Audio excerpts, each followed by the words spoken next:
Hi Facebook, I'm Paige and this is Pixie Bodyworks. I'm here with my best friend and longest term client, Shawn. And we've been working together for a really long time, even before I went into massage therapy. And he's helped me with a lot of my career, and so we're going to talk now a little bit about Lazy Girls Yoga and how he likes it. Okay. One of the things I definitely really like about the Lazy Girl Yoga is that we can basically just get right into it when we start off.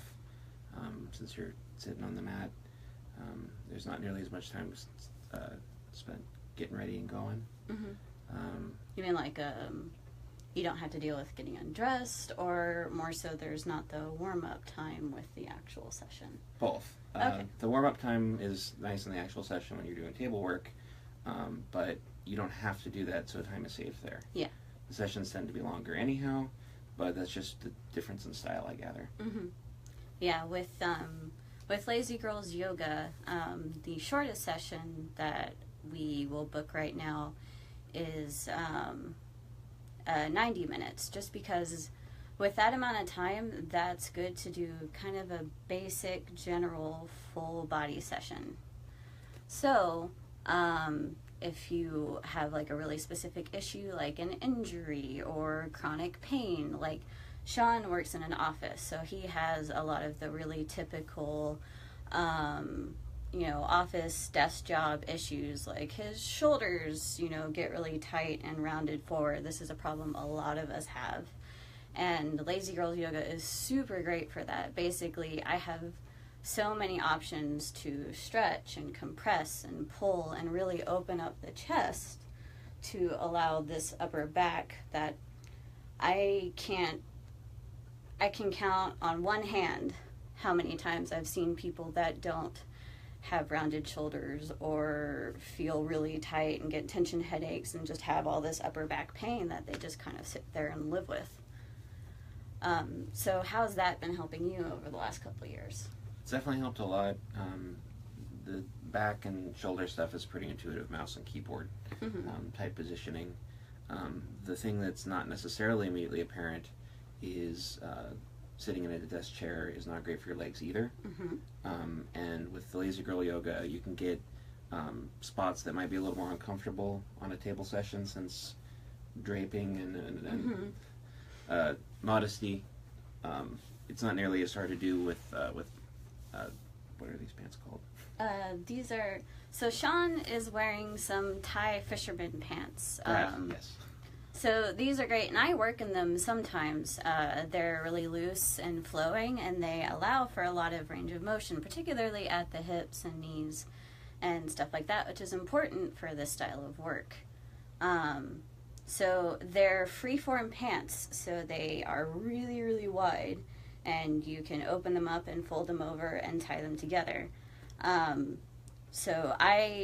Because I know Shawn very well, this is something I took into account when I wanted to start doing mat work, is that I know sometimes people are going to be coming, right after work, or maybe it's like they show up and like, oh no, I'm in jeans, what do I do? I've got some Thai pants for you. And if you're not familiar with the general concept, think hammer pants is probably the... Yes, they're very... Parachute pants is a similar They're concept. very hammer pants-like. And what I really like there is that normally it would be difficult or awkward to do like inner leg type work, and it's not when you're wearing pants. Yeah. That's one of the things I really love about this style of work is that it's a lot more comfortable. You don't have to undress. There's no chance of any kind of weird exposure. Nobody's going to see anything ever.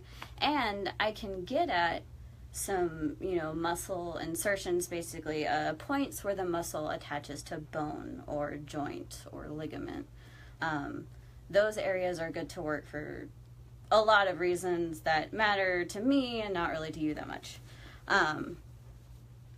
So it allows me to do and work in those places that might be kind of uncomfortable when you're naked, like some of the spots, like right around the glutes and the hips, those can be more ticklish or more sensitive, or the abs, which, a lot of people don't really seem to like having work done. That's something I can do on a mat, on the floor, with your clothes on, and nobody has to feel weird about it. It's just, we're just chilling out, we have a good time.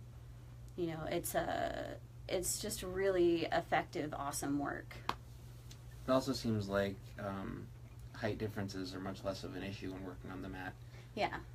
So I'm quite short. I'm 5'2". And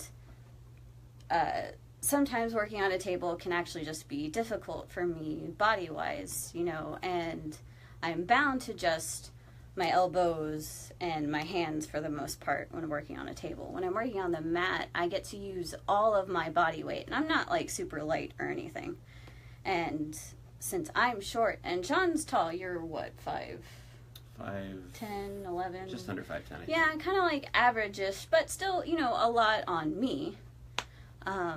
But this allows me to do a lot of mobility work and get a lot of really deep compressions because I can use my whole body. I end up using my feet most often on his trouble spots, like his shoulders and his arms, because I can literally just stand on his arm. It's great. Which I imagine is a little bit less strenuous on you, which is a nice perk. Yeah, I basically get to play Captain Morgan while I wait for his muscles to release. It's awesome. Not just the height differential either. I'm a fairly heavy guy, and thickness with the table, I imagine, was also can be an issue. Yours raises and lowers, so it's not such an issue. But everyone has different thickness, and it's all kind of equalized when you're on the mat. Yeah. So big, small, short, tall, kind of everything in between, and on many extremes, this work can be beneficial for. The only real caution I would say for this kind of thing would be things like any kind of spinal injury or repeated dislocations. This happens a lot with like gymnasts or swimmers or anyone that's been really hard on their joints for a long time. Any kind of like slip discs or stuff kind of going on in the spine. That's stuff that I want to know ahead of time, and depending on how severe it is, it may be that table work is better for you. But for the most part, I think more people who can benefit from this type of work exist than people that can't. And it's good to have options. Yes, and it's always good to have options. If you really don't like the style of work or are just interested in traditional massage, that's something or traditional Western style, like on the table with sheets and, cream and gliding strokes and all that. I do that and I enjoy it, but this is what I'm all about at this point. All right, well, I think we're gonna hop offline now. I'm going to do some filming of this session so that I can share more with you guys later about exactly, what a session looks like and the kind of work you'd be receiving, and you can see Shawn be a bit of a puddle. All right, thank you so much, guys. Bye.